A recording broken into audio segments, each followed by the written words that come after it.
Assalamualaikum warahmatullahi wabarakatuh.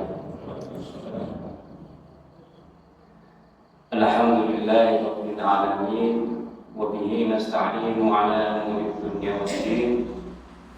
Wassalatu wassalamu ala Rasulillah wa habibina Muhammad wa ala alihi wa ashabihi ajma'in. Amma ba'du.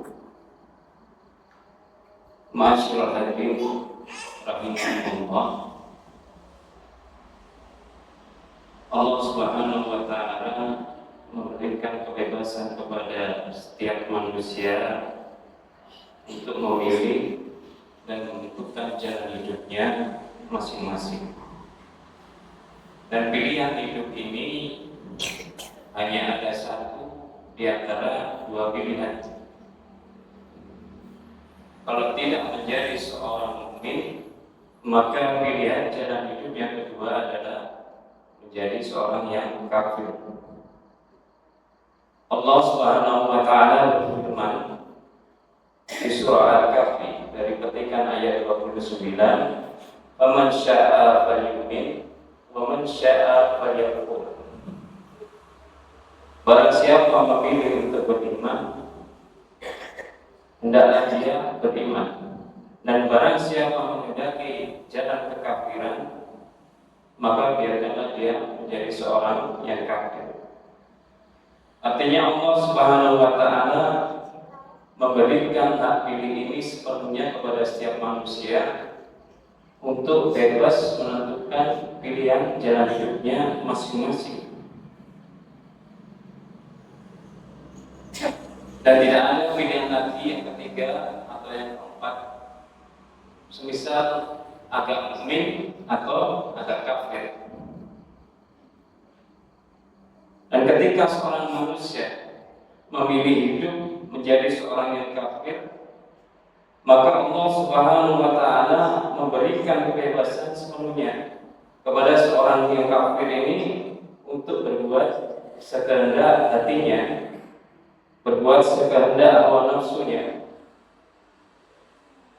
Dan tidak akan kita temukan satu dalil hadis pun atau satu dalil ayat Al-Quran pun di mana Allah Subhanahu wa taala mengatur kehidupan seorang yang kafir. Sepenuhnya kebebasan ini diberikan kepada seorang yang kafir untuk berbuat sekehendak yang dia mau.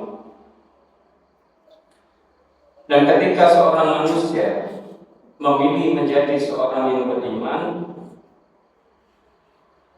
maka sejak saat itu pula hilang sudah yang namanya kebebasan dari dalam dirinya.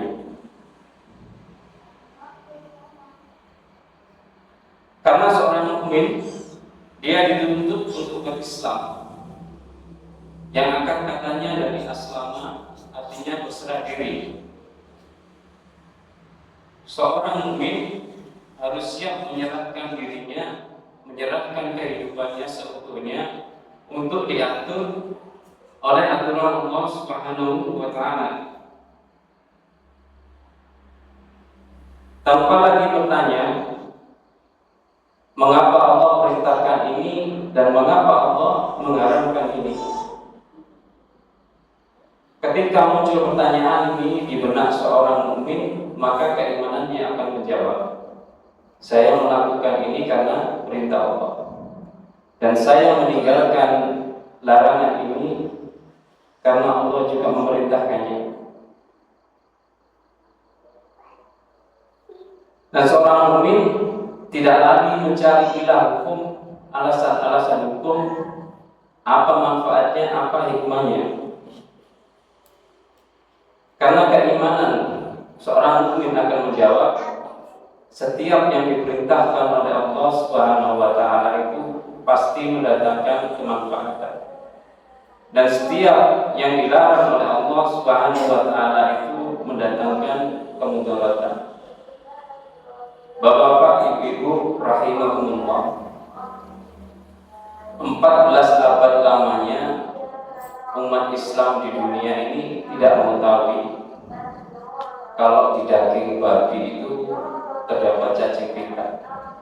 Dan baru pada akhir abad ke-18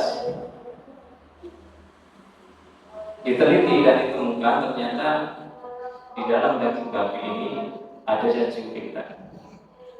Lalu selama 14 abad ini, apakah umat Islam di dunia memakan daging babi? Jawabannya tidak. Karena seorang mukmin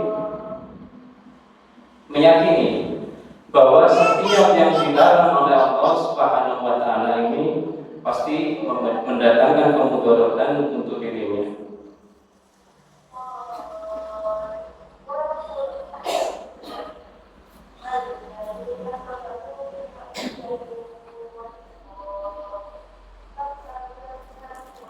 Maka dari itu seorang mukmin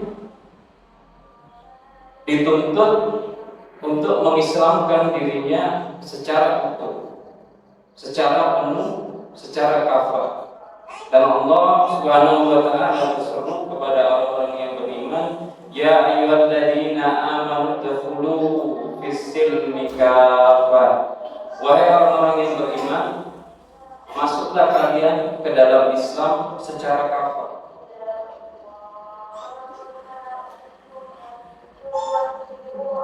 Artinya setiap mukmin itu dituntut untuk mengislamkan dirinya setiap detik, setiap saat, baik itu dalam hubungan hablum minan nas maupun hubungan hablum minallah.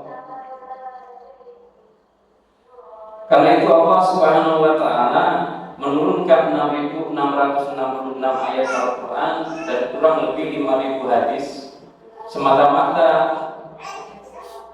untuk mengatur kehidupan seorang mukmin secara detail.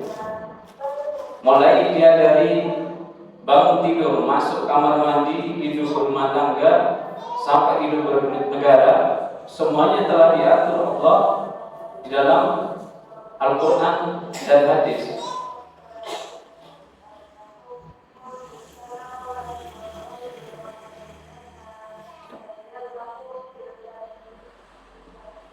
Karena itu seorang mukmin harus sudah menyadari konsekuensinya ketika dia mengikrarkan diri menjadi seorang yang beriman kepada Allah Subhanahu wa taala, maka sejak saat itu pula dia harus sudah siap menyerahkan segala kehidupannya untuk diatur oleh Allah Subhanahu wa taala. Karena selamat dan tidaknya seorang mukmin di dunia dan akhirat adalah bagaimana cara dia mengislamkan dirinya secara kafah. Dan di akhir penutup ini, mungkin yang sedikit saja ini, marilah di bulan Ramadan ini saya mengajak diri saya dan semua yang hadir di sini menjadikan bulan Ramadan ini sebagai bulan muhasabah, mengintrospeksi diri kita, menata keislaman yang ada di dalam hati kita secara kafah. Mungkin itu saja yang bisa saya sampaikan. Wallahu a'lam bishawab. Assalamualaikum warahmatullahi wabarakatuh.